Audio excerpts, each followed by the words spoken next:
What is up, you beautiful money makers? Welcome back to the channel. Today, we're diving deep, really deep, into something super juicy, something a lot of you have been asking me about. How did you, a 25-year-old, go from flipping burgers, delivering subs, to a six-figure salary? Like, what is the secret sauce? And here is the thing. I'm gonna tell you the truth, the whole truth, and nothing but the truth. But most of you probably won't believe me. That is okay. Because for the ones who do, for the ones who are ready to ditch the struggle bus and actually build some serious wealth, this one's for you. This isn't some fairy tale, no trust fund baby here, no genius IQ. I was just your average kid. I barely scraped by in college, had a few too many late nights if you catch my drift, and even a little drinking ticket on my record. Yeah, real adulting goals, right? But I figured it out, and if I can, you absolutely can too. So buckle up, grab your favorite drink, and let's rewind all the way back to high school and trace my not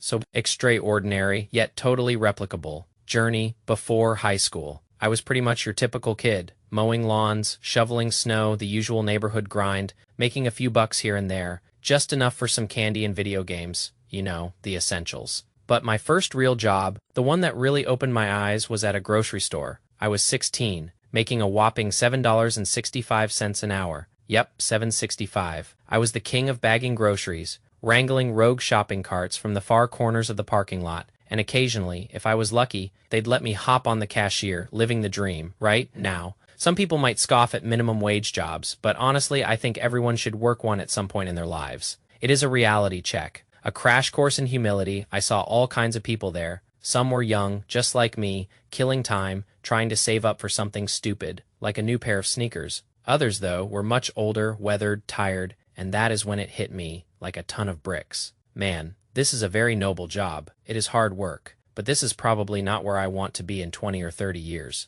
I remember this one guy, probably in his 40s or 50s. He was a cashier, and he just snapped, totally lost it, yelled at everyone, and stormed out. And in that moment, I saw my future, or rather, the future I absolutely, positively did not want. It showed me what I needed to avoid, what kind of life I was fighting against. After high school, like most of my peers, I was off to college. I got into a decent state school in Wisconsin, mainly because I was a try-hard in high school. Not gonna lie. I studied science, chemistry to be exact, but I was completely lost. I had no clue what I wanted to do with my life, so I just drifted through my basic classes. That first summer, I went back to the familiar embrace of minimum wage, delivering subs for Jimmy John's. Now, technically, it was a pay increase because of tips, and I strategically chose a Jimmy John's in a rich area, hoping for those juicy tips. I even delivered a sub to the general manager of the Milwaukee Brewers once. Fancy, right? But Jimmy John's was more of the same. Not much skill involved in driving subs around. The managers there, they made like $15 an hour, had to open and close. Total grind. I probably averaged around $12 an hour with tips. And let's just say, the atmosphere. Well, it was heavily influenced by, shall we say, a certain plant. Not exactly the vibrant, go-getter environment I was aiming for. So again, another wake-up call, another sign that I needed a different path. College, at its core, is supposed to be about acquiring a skill, something valuable that people will pay you handsomely for, more than you could ever earn otherwise. I started in chemistry, but quickly realized I absolutely despised lab work. All those tedious experiments, not for me. Plus, a good chemistry job usually required even more schooling, so I decided, nope, this isn't it. Time for a change. Enter computer science. It felt like a gamble, a completely different direction. But I was desperate for something new. A family gathering shortly after that decision completely changed the trajectory of my professional life. I told my family I was switching to computer science, and my aunt, bless her heart, mentioned she worked for a small IT company. She said she could probably help me get a job. I confessed, Auntie, I know absolutely nothing about computers.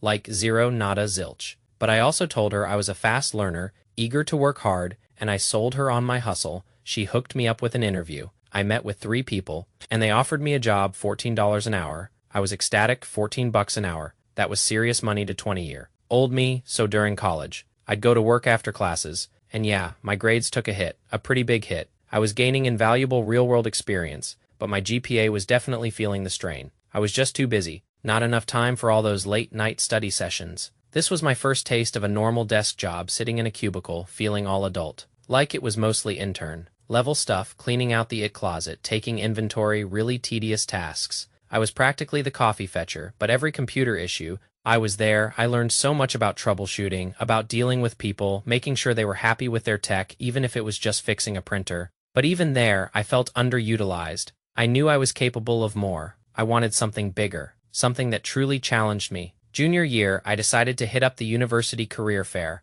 I walked into this huge ballroom, packed with booths, and everyone was in line for the big tech companies, Apple, Facebook, Google. Those lines were hours long. You'd be lucky to get 2 minutes with a recruiter. And that is when I had an idea, a slightly unconventional, maybe even boring idea. I walked past all the flashy tech companies and noticed something. The insurance companies, the big, seemingly boring, but incredibly rich insurance companies, had virtually no lines. No lines. Think about that. Everyone chasing the cool jobs, while the real money, the real opportunities were being ignored. So I walked over, got in the ridiculously short line, and talked to a large insurance company from Wisconsin. And guess what? They liked me. They offered me an interview. I went to their campus, interviewed with their tech team, and they offered me a job, $20 an hour. $20 an hour. I was 21, and I had never ever seen money like that in my life. I was absolutely thrilled. Fast forward to that school year, and things took a nosedive. My GPA was the worst it had ever been. I had zero motivation for classes. I even tried starting a business selling children's books, which, spoiler alert, completely failed,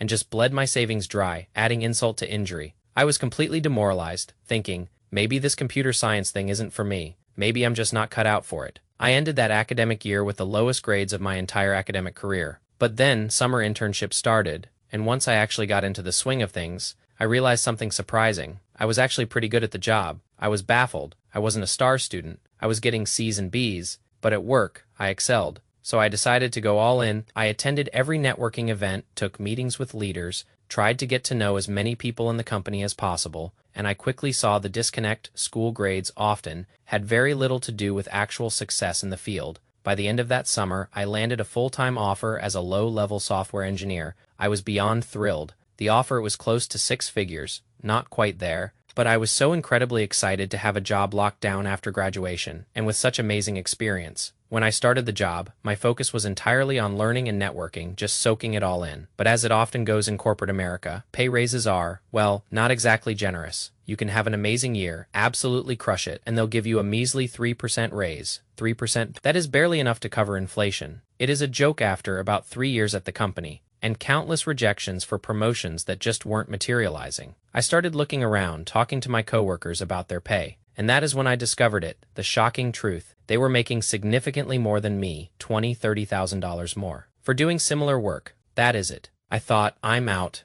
I immediately set one clear goal for myself, to land a 6-figure job in 2021. And I'm not kidding. I applied to hundreds of jobs. I had a massive spreadsheet tracking every company, every application link. I just sent my resume,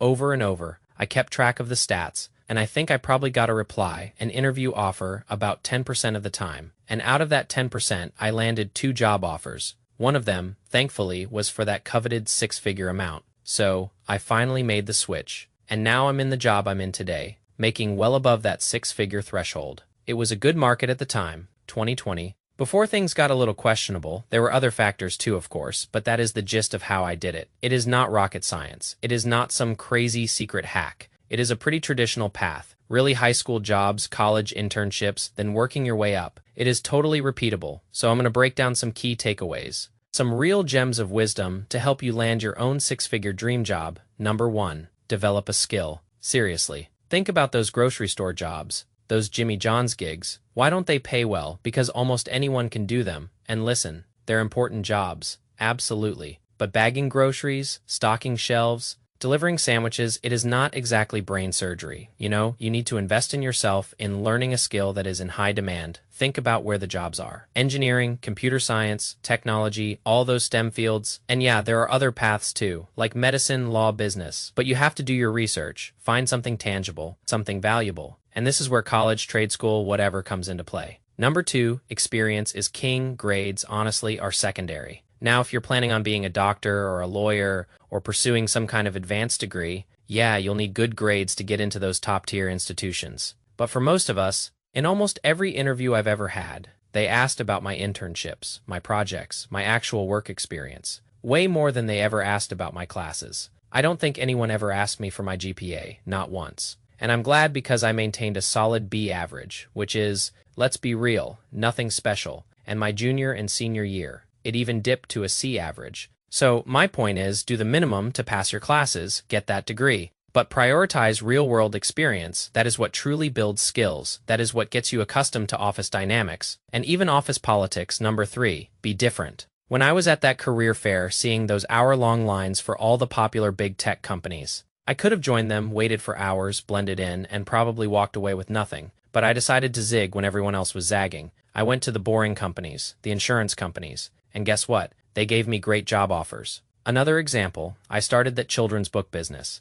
It completely flopped, cost me a ton of money, but people asked about it all the time during interviews. Because it was different, it was unique. Not everyone can say they started a business in college. So the key is to stand out, to separate yourself from the competition. Number 4, be aggressive. When I was finally ready to land that 6-figure job, I applied to well over 100 jobs, and I faced a ton of rejection. And that is okay, you're going to fail. A lot, but every no gets you closer to a yes. You have to be a little selfish. You have to fight for yourself. Maybe you have a family to feed. If you don't, then pretend you do. If you're in a bad situation, get out. Company loyalty. Honestly, it is dead. They can fire you at any time. So why can't you leave at any time? Always be looking for the next opportunity. Always be improving your situation. And my final piece of advice. Number 5, network and stay vigilant. People know people, and oftentimes people can help you get those jobs. My career, in many ways, got its springboard because my aunt worked for an IT company and helped me get my first real tech job. So network, try to get to know as many people as possible, because you never know who could help you along the way. One good connection, one solid relationship, can make up for a lot of bad categories, a lot of setbacks in your life. So in conclusion, with some hard work, some smart choices, and yeah, a little bit of luck, I truly believe most people can make this happen. 6 figures, it is incredibly doable. You've got this. Let me know your thoughts in the comments below. What are your biggest takeaways? What is your biggest struggle right now? And hey, if you like this content, if you're ready to level up your money game, please hit that subscribe button. Give me a thumbs up. It really helps the channel. Stay boring, stay patient. Peace.